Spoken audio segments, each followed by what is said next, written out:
Hello दोस्तों, आज की क्लास में आपका स्वागत है। पिछली दो क्लासों में मैंने आपको बताया था कि तारे क्या होते हैं, तारे का निर्माण कैसे होता है, उनका अंत कैसे होता है, पूरा प्रोसेस बताया था। उसके बाद हमने ब्रह्मांड के बारे में बताया, ग्रहों के कुछ बारे में बताया, और मैंने बताया था कि अगली क्लास में हम आपको बताएंगे सूर्य की आंतरिक संरचना के बारे में, कि सूर्य के बारे में क्या क्या हमें जानना है। चलिए आज की क्लास हम शुरू करते हैं। तो सूर्य की आंतरिक संरचना इस प्रकार है, आप देख सकते हैं। ये इसकी सबसे ऊपरी परत है जिसे हम सूर्य किरीट कहते हैं। अब सूर्य किरीट ना आपको याद हो तो कोरोना याद कर लीजिए, क्योंकि कोरोना सबको याद हो जाएगा। इतना परेशान हुए जो हम लोग। ये है क्रोड, जहाँ नाभिकीय संलयन होता है। ये जो पॉइंट दिख रहे हैं आपको, चार बिंदी, इसे सौर कलंक कहते हैं। सूर्य के ऊपर जो लगा कलंक कलंक होता है, काला धब्बा, उसी को हम सौर कलंक कहते हैं। और ये है हमारा वायुमंडल, सूर्य की निचला तापमंडल, जिसका वायुमंडल की लाल सतह परत भी कहा जाता है। और ये प्रकाश मंडल का दीप्तिमान सतह है। इधर हम आते हैं, इसे हम विकिरण मेखला और इसे हम संवहनी मेखला कहते हैं। तो इसके बारे में जानने से पहले कि ये क्या बताया गया कि सूर्य की ऊपरी परत में क्या होता है, सूर्य किरीट क्या है, क्रोड क्या है, सॉरी कलंक क्या है, इसे कुछ स्ट्रक्चर जान लेते हैं हम लोग। जैसे हमने आपको पहले बताया कि प्रकाश वर्ष क्या होता है, सौर्य वर्ष क्या होता है। प्रकाश वर्ष किसका मात्रक होता है? दूरी का मात्रक। लेकिन इसे वर्ष क्यों कहा जाता है? इसका भी एक रीजन है कि लोग दूरी के मात्रक के रूप में प्रकाश वर्ष को क्यों लेते हैं। क्योंकि हम यह देखते हैं कि एक वर्ष में जो सूर्य का प्रकाश है, मतलब जो सूर्य है वो कितनी दूरी तय कर रहा है, उसे हम प्रकाश वर्ष कहते हैं। तो एक वर्ष में सूर्य कितनी दूरी तय करता है ये हम जान लेते हैं। तो प्रकाश वर्ष जिसे हम कहते हैं, जो दूरी का मात्रक है, यह एक वर्ष में हमारा 9.5 ट्रिलियन दूरी तय करता है।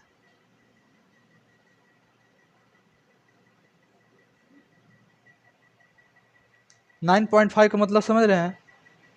9.5 ट्रिलियन का मतलब होता है कि 95 खरब, कितना? 95 खरब दूरी एक वर्ष में तय करता है। कौन? सूर्य। किसकी परिक्रमा करते हुए? हमारी आकाशगंगा। हमारी आकाशगंगा का नाम क्या है? दुग्ध मेखला, जिसे हम मंदाकिनी कहते हैं, मिल्की वे भी कहते हैं। ये पिछली क्लास में मैंने आपको बताया था। तो ये 95 खरब दूरी तय करता है। अब एक प्रकाश वर्ष में कितना समय होता है? तो हम जानते हैं कि 365 दिन होते हैं। जितना हमारा एक वर्ष होता है वैसे ही प्रकाश वर्ष होता है। और उस प्रकाश वर्ष में हम दूरी का मात्रक मानते हैं इसको, और दूरी कहते हैं कि कितनी दूरी सूर्य तय करता है। तो वह 95 ट्रिलियन की दूरी तय करता है। अच्छा, ये बताइए कि सूर्य किस रफ्तार से चलता है? तो अगर हम इसकी रफ्तार के बारे में बात करें तो यह 300 किलोमीटर, जब ये किनारे किनारे चलता है, मान लीजिए आकाशगंगा के किनारे किनारे चलता है, तो ये 300 प्रकाश वर्ष 300 किलोमीटर 300 किलोमीटर पर सेकेंड। कितना? पर सेकेंड। एक सेकेंड में 300 किलोमीटर चलता है। और जब यह केंद्र में पहुंचता है, किसके? आकाशगंगा यानी हमारी मंदाकिनी दुख मेखला के, जब ये केंद्र में पहुंचता है तो इसकी रफ्तार हो जाती है 250 किलोमीटर सेकेंड। ठीक है? कितना जाता है? 250 किलोमीटर प्रति सेकेंड हो जाता है। तो ये रहा प्रकाश वर्ष का कुछ नाप। अब हम देखते हैं कि जिसे हम सूर्य मानते हैं, सूर्य एक तारा है, ये भी हमने आपको पहले बताया था। पृथ्वी को हम इतना बड़ा मानते हैं, जिस पृथ्वी को हम इतना बड़ा मानते हैं, यह एक इस सूर्य तारे का 13 लाख गुना भाग है, समझिए। क्योंकि 13 लाख पृथ्वी इस सूर्य में समा सकती है, इतना स्पेस इस सूर्य के अंदर है, इतनी जगह इस सूर्य के अंदर है। 13 लाख, कितना? 13 लाख पृथ्वी इसमें समा सकती है। इसमें इसका द्रव्यमान कितना है? तो इसका द्रव्यमान 3,32,000 गुना। अब इसका जान लेते हैं कि द्रव्यमान कितना है। द्रव्यमान सूर्य का, किसका? सूर्य का द्रव्यमान, तो 3,32,000 गुना इसका द्रव्यमान हमें मिलता है देखने को। अच्छा, हमने द्रव्यमान के बारे में बात कर लिया। अब बात करते हैं कि इसका व्यास कितना है। सूर्य का व्यास, इसका व्यास है 13,92,000 गुना। और कितनी पृथ्वी इसमें समा सकती है? तो इसमें 13 लाख पृथ्वी समा सकती है। ठीक है, इतना हमने देख लिया। हमें तो अपने पृथ्वी के बारे में जानना है कि पृथ्वी से किस तरह जुड़ा हुआ है। तो आगे हम इसको देखते हैं। एक बार इसका स्क्रीनशॉट जरूर ले लीजिए, बहुत ही महत्वपूर्ण है। सूर्य का द्रव्यमान, सूर्य के व्यास और कितना पृथ्वी इसमें समा सकती है, यानी हम कहें तो इसका आयतन क्या होता है। समाने का मतलब इसके आयतन, इसके जगह में कितना समा सकता है, इसका आयतन कितना है। तो इसका आयतन 13 लाख गुना है। कितना? 13 लाख गुना है पृथ्वी के आयतन का। 13 लाख गुना आयतन सूर्य का है। आइए अब इसके बाद हम चर्चा करते हैं। अगर स्क्रीनशॉट ले लियो तो आगे चले हम।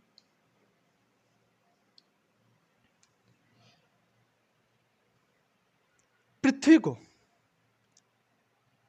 पृथ्वी पर हमारे सूर्य का प्रकाश कितने मिनट में पड़ता है, कितने समय में पड़ता है। तो सूर्य का प्रकाश पड़ने में जो समय लगता है वो है 16.6। कितना है? 16.6 सेकेंड है। ठीक है, अब हम देखते हैं कि सूर्य का प्रकाश तो यहाँ पहुंच गया।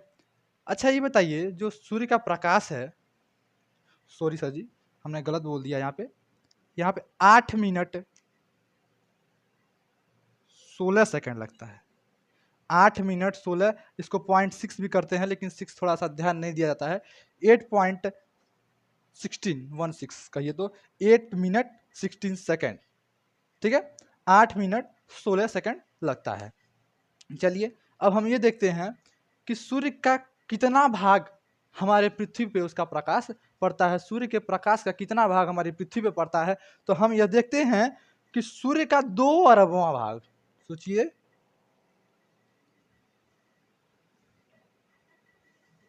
सूर्य का 2 अरबवां भाग, सूर्य का 2 अरबवां भाग हमारी पृथ्वी पर पहुंचता है।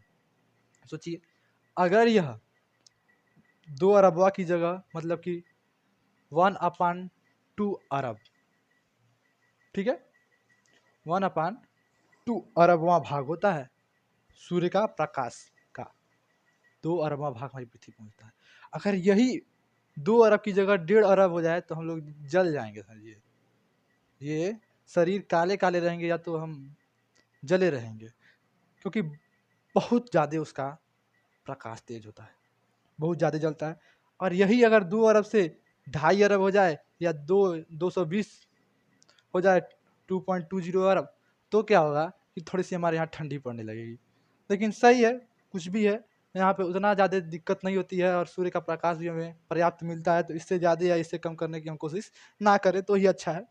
ज़्यादा उम्मीद किसी से नहीं करनी चाहिए। अब सूर्य इतना दे रहा है, कम है। चलिए आगे देखते हैं कि सूर्य का केंद्रीय दाब कितना है। सूर्य का केंद्रीय दाब कितना है। 1 अरब एटमॉस्फियर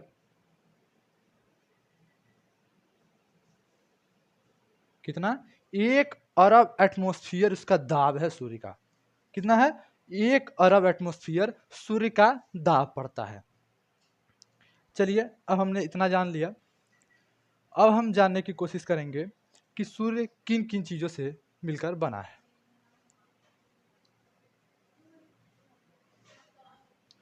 सूर्य के बनने में किस किस वस्तु का प्रयोग किया गया? तो हाइड्रोजन,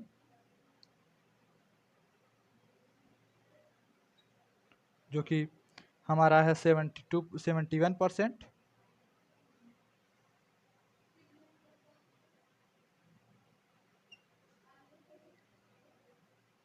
हीलियम जो है 26.5%, और अन्य गैसें जिसमें आता है नाइट्रोजन, कार्बन, इस तरीके से आते हैं, तो वो है 2.5%। अन्य गैस में सभी थोड़े थोड़े थोड़े छोटी छोटी मात्रा में आते रहते हैं। तो मुख्यतः यह हाइड्रोजन और हीलियम से बना है। हाइड्रोजन का भाग 71% है और हीलियम का भाग 26.5% है। तो हमने ये जान लिया कि कितने भाग उसमें कितने से ये बनता है। चलिए देखते हैं आगे की ओर। इसके जानने के बाद हम यह जानने की कोशिश करेंगे कि जो सूर्य का जो ताप है किस टेम्परेचर पे ये होता है। अब टेम्परेचर जो इसका केंद्रीय ताप होता है, ये पॉइंट वाइट जो छोटा छोटा दिखाई दे रहा है, इसमें जो ताप होता है कितना होता है? 15 लाख। ठीक है, 15 लाख डिग्री सेल्सियस। ठीक है, 15 लाख डिग्री सेल्सियस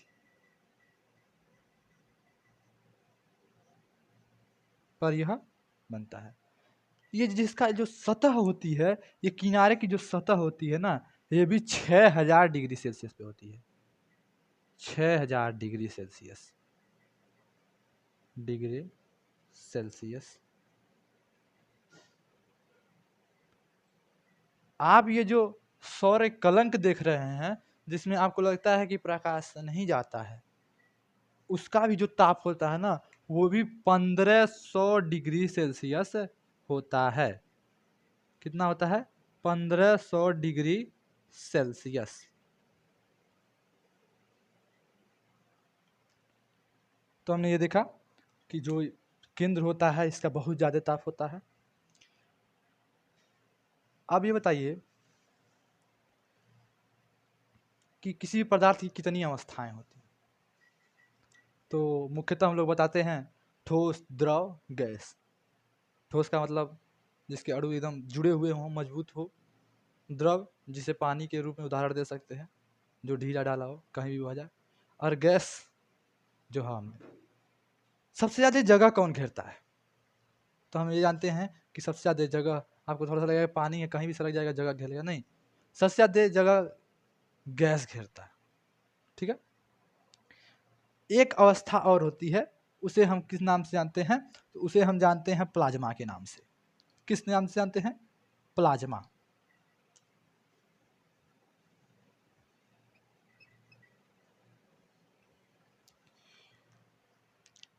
अब प्लाज्मा तो शरीर के अंदर बनता है। हम किस प्लाज्मा की बात कर रहे हैं? एक इंटरव्यू में पूछा गया कि बताइए कि पदार्थ की कितनी अवस्थाएं होती हैं, तो उन्होंने बताया कि ठोस, द्रव, गैस, और चौथा एक प्लाज्मा माना जाता है। तो कहे कि किस प्लाज्मा की बात है? प्लाज्मा तो कई प्रकार के होते हैं। एक प्लाज्मा जो सूर्य के अंदर मिलता है, एक प्लाज्मा जो शरीर के अंदर मिलता है। तो हम शरीर के अंदर की प्लाज्मा के बारे में बात नहीं करेंगे, हम बात करेंगे कि सूर्य के अंदर या किसी भी तारे के अंदर जो प्लाज्मा हमें मिलता है उसके बारे में हम बात करेंगे। तो जो हम प्लाज्मा के बारे में बात कर रहे हैं, उसे प्लाज्मा बनने के लिए क्या होना चाहिए, किस प्रकार वो प्लाज्मा बनता है? तो उसके लिए सबसे ज़रूरी होता है हीट। अगर उसमें हीट नहीं है तो वो प्लाज्मा का रूप नहीं ले सकता, वो प्लाज्मा नहीं कहलाया जा सकता है। अब क्यों नहीं कहा जा सकता है? देखिए प्लाज्मा का आकार क्या होता है। आपने सोना को गर्म होते देखा है? सोना को गर्म होते देखा है? वो पानी के आकार का हो जाता है, एकदम पानी के आकार का हो जाता है, गल जाता है सोना एकदम। लेकिन कभी आपने ये नहीं देखा होगा कि जिस तरह पानी बह जाता है उस तरह वो भी बह गया हो, नहीं बहता है। सोना जो होता है वो प्लाज्मा का रूप, वो रूप होता है जिसमें ना तो वो ठोस की अवस्था में होता है और ना वो द्रव की अवस्था में होता है। वो उस स्थान पे रखेंगे तो हल्का सा हिल सकता है, ना ज़्यादा हिलेगा और ना ज़्यादा बहेगा और ना ज़्यादा ही ठोस रहेगा। तो वो अवस्था होती है। सोना के हो गए, लोहा के पानी के रूप में जब देखा होगा तो उसकी भी अवस्था वही होती है। तो प्लाज्मा वो अवस्था होती है जिसमें ना वो हिलती है ज़्यादा और ना ही वो एक स्थान पे स्थिर होती है, थोड़ा मोड़ा जरूर हिल सकती है। तो प्लाज्मा की अवस्था होती है। तो हमने जान लिया प्लाज्मा का अवस्था क्या है। अब देखते हैं कि ये सूर्य किरण क्या है। अब हम आते हैं अपने इसके बारे में। तो सूर्य किरण क्या है, आपने देखा होगा कि कभी कभी हमें सूर्य ग्रहण लग जाता है।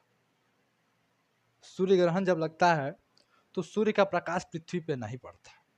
क्या होता है, जब सूर्य ग्रहण लगता है तो सूर्य का प्रकाश पृथ्वी पे नहीं पड़ता है, जो हमारा चंद्रमा होती है उसके प्रकाश को रोक देती है।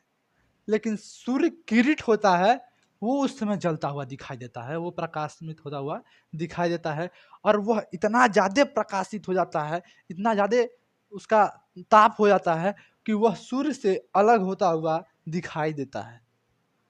तो वो होता है सूर्य किरण। वह हमारे सूर्य की सबसे ऊपरी सतह होती है। सूर्य की सबसे ऊपरी सतह कौन है, तो हम कहेंगे सूर्य किरण है, जिसे हम इंग्लिश में कोरोना कहते हैं। चलिए अब हम देखते हैं सौर कलंक के बारे में। सौर कलंक के बारे में मैंने बताया आपको, कलंक मतलब उसमें प्रकाश नहीं दिखाई देता है और वो काले धब्बे की तरह सूर्य में दिखाई देता है। जिस प्रकार यहाँ पे एक काले की धब्बे की तरह 3-4 बिंदु में दिखाई दे रहा है, वैसे आप सूर्य को देखेंगे तो हल्का हल्का दिखाई देता है, लेकिन वो दूरबीन से आपको अच्छी तरीके दिखाई देंगे। तो होता है सौर कलंक।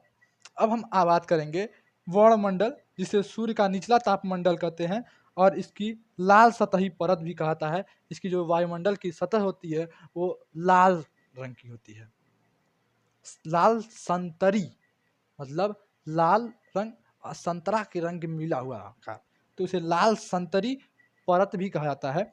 तो ये क्या होता है, यहाँ पे जो सूर्य का प्रकाश होना चाहिए उसे यह संश्लेषित कर लेता है, अपने अंदर खींच लेता है, उसे हम कहते हैं वर्णमंडल। क्या होता है, सूर्य के प्रकाश को जाने नहीं देता है, अपने अंदर खींच लेता है, समेट लेता है, वह होता है वर्णमंडल। और ये होता है प्रकाश मंडल, जिसका नाम प्रकाश है लेकिन यहाँ पे प्रकाश नहीं मिलता, इसे दीप्तिमान सतह भी कहा जाता है। यहाँ पे क्या होता है, प्रकाश हमें दिखाई नहीं देता है। आइए हम बात करते हैं क्रोड के बारे में।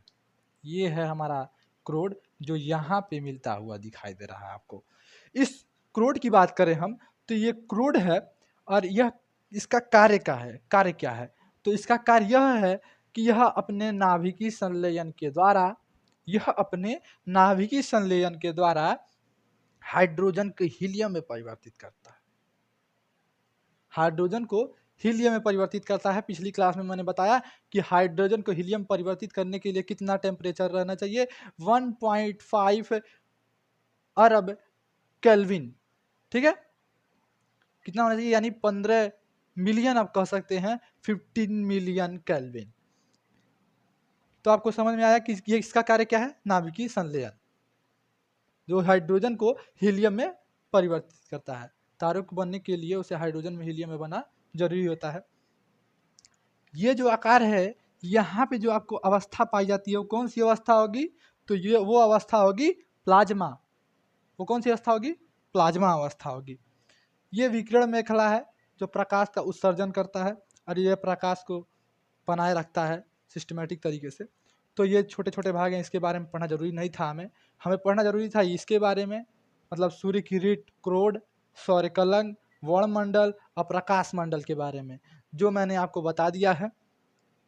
इसके पिछली क्लास में मैंने आपको एक डायग्राम बनाया था सोलर सिस्टम का, वो डायग्राम शायद दिखाई नहीं दिया था, तो एक बार फिर से हम उस डायग्राम को बनाते हैं।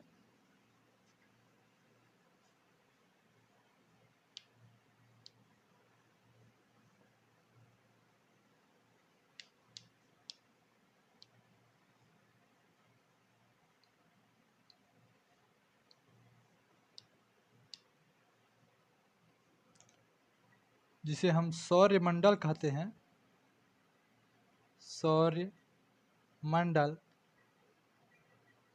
और इंग्लिश में सोलर सिस्टम।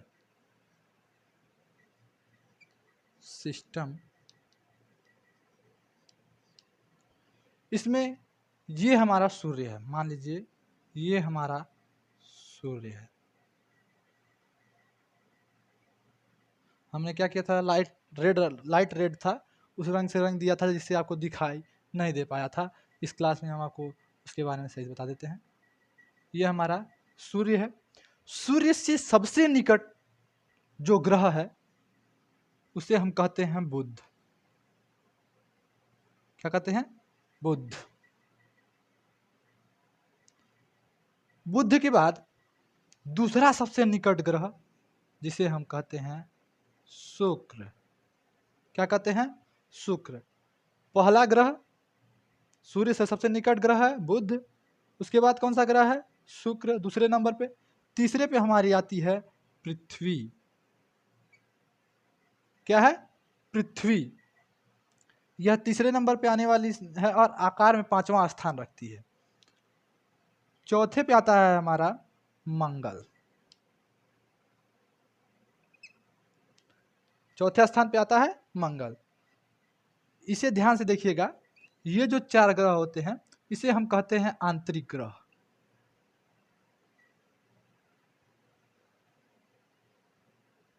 इसे कौन सा ग्रह कहते हैं? आंतरिक ग्रह। इसके बाद जो ग्रह आते हैं जिसे हम बृहस्पति कहते हैं,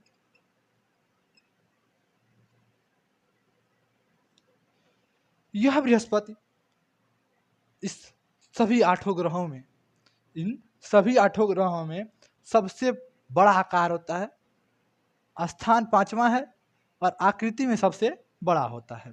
इस बृहस्पति के बाद आता है शनि। शनि ग्रह जिसे हम कहते हैं। शनि के बाद आते हैं अरुण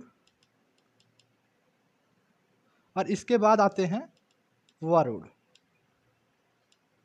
ठीक है। सूर्य के 8 ग्रह हैं। 9वां एक ग्रह था प्लूटो, जिसे बहुत ही छोटी आकृति का मानकर उसे ग्रह नहीं माना गया और ग्रह के श्रेणी से उसे हटा दिया गया है। तो हमारे अब मुख्यतः 8 ग्रह हैं, जिसमें सबसे छोटा ग्रह अब बुध रह गया है। इसके पहले प्लूटो था। तो सूर्य से सबसे निकट बुध, बुध से बीच में, बुध और पृथ्वी के बीच में आता है शुक्र और दूसरा स्थान रखता है शुक्र। तीसरे स्थान पर पृथ्वी आता है जो शुक्र और मंगल के बीच में रहता है, और मंगल जो बृहस्पति और पृथ्वी के बीच में रहता है, और आंतरिक ग्रह की सबसे अंतिम ग्रह मंगल है। ठीक है। और ये जो 4 ग्रह आते हैं, ये जो 4 ग्रह आते हैं इसे हम कहते हैं बाहरी ग्रह। ये थे आंतरिक ग्रह। बाहरी ग्रह की सबसे पहली ग्रह बृहस्पति, और जो आकृति में सबसे नंबर 1 पे है, मतलब क्षेत्रफल की दृष्टि से, तो यह बृहस्पति है।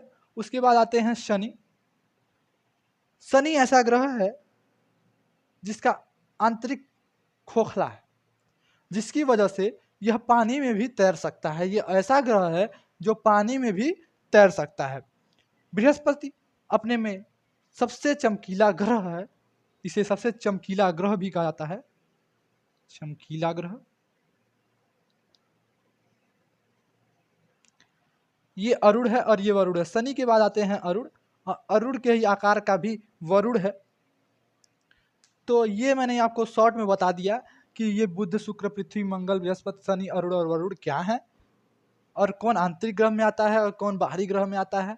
लेकिन मैंने इसीलिए पहले आपको सूर्य तारे के बारे में बताया, और अगली क्लास में हम बुध के बारे में, शुक्र के बारे में और पृथ्वी, मंगल के बारे में धीरे धीरे आपसे अगली क्लासों में चर्चा करते रहेंगे और बताते रहेंगे कि इनके इन ग्रह की क्या आवश्यकताएं हैं, ये किस आकार की हैं, क्या यह प्रभाव पृथ्वी पे डालती हैं और किस पे जीवन संभव है।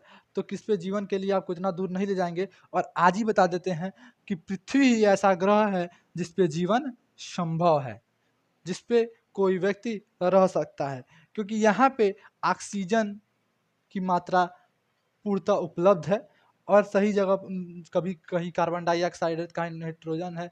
तो ऐसी अवस्थाएं पाई जाती हैं जहाँ पे गैस सही नहीं मिल पाती हैं, जिसकी वजह से हमें सांसें नहीं मिल पाती हैं और हम वहाँ पे रह नहीं सकते। इसलिए पृथ्वी ही ऐसा ग्रह है जहाँ पे हर चीज संतुलित मात्रा में उपलब्ध है, इसलिए पृथ्वी पे जीवन संभव है। तो अगली क्लास में हम आपको बताएंगे। पिछली 2 क्लासों को देखने के लिए आप इस वीडियो को और इस वीडियो को देख सकते हैं। धन्यवाद। अगर वीडियो पे को पहली बार आपने देखा है तो लाइक, शेयर और सब्सक्राइब करें, और यदि इसके पहले आप सब्सक्राइब कर चुके हैं तो फिर सब्सक्राइब ना करें, बस बेल आइकन दबाएं और वीडियो को ब्रॉडकास्ट करें। धन्यवाद।